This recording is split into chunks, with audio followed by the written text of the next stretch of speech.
Fun with Karthik. నేనైతే ఈరోజు మీకు ఒక కొత్త కంటెంట్ అయితే ఇవ్వబోతున్నాను. పైగా ఇది వచ్చేసి చాలా సీరియస్ కంటెంట్. సో ఇది మీ డైలీ లైఫ్ స్టైల్కి చాలా బాగా పనికొస్తుంది.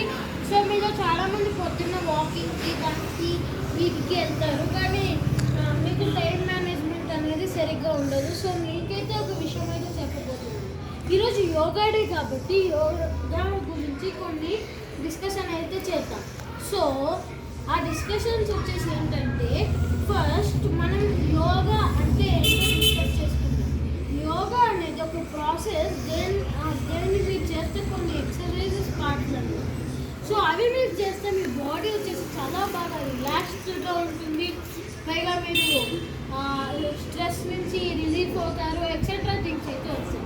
సో ఇదైతే మీ హెల్త్కి చాలా మంచిది, మిమ్మల్ని ఫిట్గా చేయడానికి కూడా చాలా మంచిది. సో యోగా అనేది మీరు రన్నింగ్ చేసిన తర్వాత, లేకపోతే వాకింగ్ చేసిన తర్వాత, సైక్లింగ్ చేసిన తర్వాత, ఏదైనా ఎక్సర్సైజ్ చేసిన తర్వాత యోగా చేస్తే అది మీ బాడీని రిలాక్స్ చేసి చాలా ఈజీగా ఫ్లెక్సిబుల్గా చేస్తుంది. సో మీరు రోజు యోగా చేయండి. యోగాలో చాలా ఆసనాలు ఉంటాయి. అవి నెంబర్ వైజ్గా చెప్పబోతున్నాను, వాటి పేర్లు కూడా చెప్పబోతున్నాను. సో ఫస్ట్ మనం వచ్చేసి 12 సూర్యాసనాలు అయితే చేయకూడదు. సో 12 సూర్యాసనాలు అంటే, ఫస్ట్ మీరు ఒక స్టిఫ్ పొజిషన్లో ఉండి మీ హ్యాండ్స్ని మెల్లగా పైకి తీసుకురావాలంటే జోడించి కిందకి తీసుకురావాలి. సో నేను చేసినట్టుగా ఎగ్జాక్ట్గా. సో ఇప్పుడు మీరు ఈ హ్యాండ్స్ని మళ్ళీ బ్యాక్ పెట్టి మెల్లగా స్ట్రెచ్ చేయాలి. సో స్ట్రెచ్ చేసి 5 సెకండ్స్ అయితే ఉండాలి. సో నేను చేసినట్టుగా ఇలా చేసి 5 మినిట్స్ అయితే ఉంది. సో అదైపోయిన తర్వాత మీరు మళ్ళీ మీ టోస్ని ఇలా పెట్టుకుని మళ్ళీ బ్యాక్ తెచ్చుకోండి. తర్వాత మెల్లగా మీ రైట్ లెగ్ నుంచి మీ లెఫ్ట్ లెగ్కి బ్యాక్ సైడ్ పెట్టి ఒక లెగ్తో కోబ్రా పోజ్ అయితే చేయాలి. సో అదైతే పైకి చూడాలి. సో దాని తర్వాత మీకు ఇంకో పోజ్ అయితే వస్తుంది, అది వచ్చేసి ఇదండి.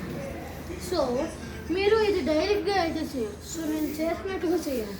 సో ఫస్ట్ ఈ పోజ్ అయిపోయాక మెల్లగా ఈ లెగ్ని బ్యాక్ అని మీరు ఈ మౌంటైన్ పోజ్ అయితే చేయాలి. అంటే మీ కాళ్ళు చేతులు స్ట్రైట్గా పెట్టి మీ హిప్ని పైకి లేచండి. సో దాని తర్వాత మళ్ళీ దీన్ని కోబ్రా పోజ్ మెల్లగా కిందకి దించి పైకి చూడాలి. సో సో నెక్స్ట్ వచ్చేసి బేబీ పోజ్. సో మీరు బేబీ పోజ్ చేసే ముందు మీరు సెకండ్ లెగ్ని అయితే ముందుకు పెట్టాలి. అదైతే కంపల్సరీ. ఒక లెగ్ చేసి ఇంకో లెగ్ చేయకపోతే అది ఫ్లెక్సిబుల్గా ఉండదు, పైగా బాడీ పెయిన్స్ అయితే వచ్చే ఛాన్సెస్ అయితే ఉంటాయి. సో ఇప్పుడైతే మీరు పైకి చూస్తే మీ బాడీ చాలా ఫ్లెక్సిబుల్గా అయితే అవుతుంది, మెయిన్లీ మీ హిప్. సో నెక్స్ట్ వచ్చేసి బేబీ పోజ్. ఇప్పుడు మీరు మీ కాళ్ళని చేతుల్ని స్ట్రైట్గా పెట్టి మీ ఫోర్ని ఇలా పెట్టుకోవాలి. సేమ్ నేను చేస్తున్నట్టు. నెక్స్ట్ వచ్చేసి మీరు మళ్ళీ మెల్లగా లేచి మీ టోస్ మీదకి మీ చేతులు పెట్టుకున్నాను కదా, నేను ఇంతకు ముందు చేసాను, దాన్ని మళ్ళీ బ్యాక్ ఇలా స్ట్రెచ్ చేసి అది అయిపోయాక 5 సెకండ్స్ అయిపోయాక మెల్లగా ఆ స్ట్రెచ్ చేసిన దాన్ని ఇలా కలిపి మళ్ళీ వెనక్కి తెచ్చుకోవాలి. సో ఇది వచ్చేసి 12 సూర్యాసనాలు. సో ఎప్పుడైతే నేను కొన్ని యోగా పోస్టర్స్ అయితే చూపిస్తాను. ఫస్ట్ వచ్చేసి మీరు మెల్లగా సింహాసనం అంటున్నారు దీంట్లో వచ్చేసి. సో దీంట్లో ఏం చేయాలంటే నార్మల్గా కూర్చొని మీ లెఫ్ట్ లెగ్ని రైట్ లెగ్ని స్ట్రైట్గా పెట్టాలి. తర్వాత మెల్లగా మీ లెఫ్ట్ లెగ్ని మీ థై మీద పెట్టుకోవాలి. తర్వాత మీ రైట్ లెగ్ని కూడా మీ థై మీద పెట్టుకోవాలి. ఇలా సేమ్ ఏం చేస్తాం. సో ఇప్పుడు దీంట్లో 2 టైప్స్ ఉంటాయి, ఒకటి హార్డ్, ఇంకోటి ఈజీ. హార్డ్ వచ్చేసి ఏంటంటే మీరు మీ లెఫ్ట్ హ్యాండ్ అయితే ఇలా పెట్టుకుంటారు, రైట్ హ్యాండ్తో అయితే స్పైడర్ మ్యాన్లో పెట్టుకుని ఇలా, అంటే మీకు చాలా స్పైడర్ మ్యాన్ అంటే అర్థమవుతుంది ఇలా పెట్టుకున్నాను. ఒకవేళ అర్థం కాకపోతే మీరు చూడండి, ఇలా పెట్టుకోవాలి. ఇలా పెట్టుకుని ఈ థంబ్ ఫింగర్ ఉంది కదా, దీన్ని మీ ఒక్క ముక్కు హోల్ని కవర్ చేయాలి. సో మెల్లగా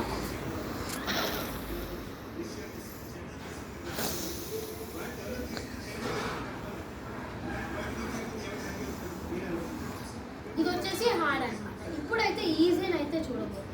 సో మీ రెండు చేతుల్ని మీరు ఇందాక లెఫ్ట్ హ్యాండ్గా పెట్టుకున్నట్టే పెట్టుకుంటాం. మెల్లగా డీప్ బ్రీత్ తీసుకుని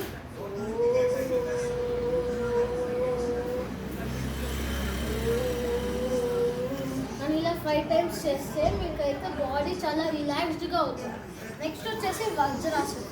సో వజ్రాసనం ఎలా చేయాలంటే మీ లెఫ్ట్ లెగ్ని మీ రైట్ లెగ్ మీద పెట్టుకుని రెండు క్రాస్గా పెట్టుకుని ఇలా ఒక 5 seconds అయితే ఉండాలి. సో ఇలా 5 seconds ఉన్న తర్వాత మీ లెగ్స్ ఫ్లెక్సిబుల్గా అవుతాయి, పైగా రిలాక్స్డ్గా అవుతాయి.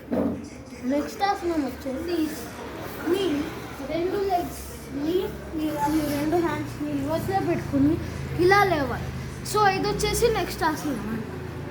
దీని తర్వాత వచ్చేసి మకరాసనం అంటే క్రొకోడైల్ గోట్ థింగ్ అనమాట. క్రొకోడైల్ ఆసనం దీని పేరు వచ్చేసి. సో మీరైతే ఈ పోజ్ని అయితే చేయబోతున్నారు. సో ఇది వచ్చేసి పడుకునే పోజ్ అనమాట. ఇలా చేసిన తర్వాత మీరు వెంటనే ఇలా లేచి కోబ్రా పోజ్ అయితే చేయాలి. సో 1 2 అలా ఒక 5 times చేస్తే మీ హిప్ అనేది కొంచెం కదులుతుంది. సో అదైతే రిలాక్స్డ్గా ఉంటుంది. సో నెక్స్ట్ వచ్చేసి ఏంటంటే హిప్ రొటేషన్. హిప్ని ఫాస్ట్గా రొటేట్ చేయకుండా స్లోగా ఇలా నేను చేస్తున్నట్టుగా చేస్తే మీకు హిప్ అనేది కొంచెం మూవ్ అవుతుంది. సో ఈ బాడీ పార్ట్ వచ్చేది ఫ్లెక్సిబుల్ అవుతుంది. నెక్స్ట్ వచ్చేసి హ్యాండ్ రొటేషన్. ఇది కూడా చాలా ఫ్లెక్సిబుల్గా ఉంటుంది హ్యాండ్స్. సో మీరు ఇలా రోజు చేస్తుంటే మీ హ్యాండ్స్ ఫ్లెక్సిబుల్గా అవుతాయి. సో నెక్ వచ్చేసి చాలా సెన్సిటివ్ పార్ట్. సో మీరు స్లోగా చేయడం మంచిది. సో ఇప్పుడు రివర్స్.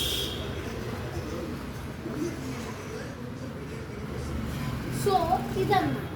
ఇవన్నీ వచ్చేసి ఈ యోగా పోస్టర్స్. ఏమైనా మిస్ చేసి ఉంటే కామెంట్స్లో చెప్పండి. సో ఇంత ఈరోజుకైతే థ్యాంక్ యూ గైస్. నెక్స్ట్ వేరే కంటెంట్తో వస్తాము.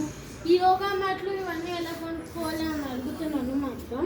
సో ఇది మీరు అమెజాన్లో కానీ మీ ఇంటి దగ్గర ఏమైనా డీమార్ట్ లేకపోతే వేరే రాయల్ మార్ట్ లేకపోతే వేరే ఏ మార్ట్స్ ఉన్నా కూడా మీరు వెళ్ళి మ్యాట్లు తీసుకోవచ్చు. సో ఎక్స్ట్రా సామాన్లు ఇవన్నీ దొరుకుతాయి కదా కొన్ని మాల్స్లో. అక్కడ యోగా మ్యాట్లు అయితే దొరుకుతాయి. సో ఇవంతా మీకు ఎగిరలేదు ఇదంతా అంటే ఏమనుకుంటే ఫ్లిప్కార్ట్లో కానీ అమెజాన్లో కానీ మంచి కోబ్రా మ్యాట్లు అయితే దొరుకుతాయి. నేనైతే ఈ యోగా మ్యాట్ డీమార్ట్ నుంచి అయితే కొనుక్కున్నాను. యోగా డే సందర్భంగా ఇదైతే 299కి వచ్చింది. మీకు కూడా కావాలంటే యోగా డే ఈరోజు లాస్ట్ డే. సో మీరు కావాలనుకుంటే వెళ్ళి కొనుక్కోవచ్చు. సో ఇంత ఈరోజుకి thank you and bye guys. Next వీడియోతో వస్తాం. Bye guys, bye.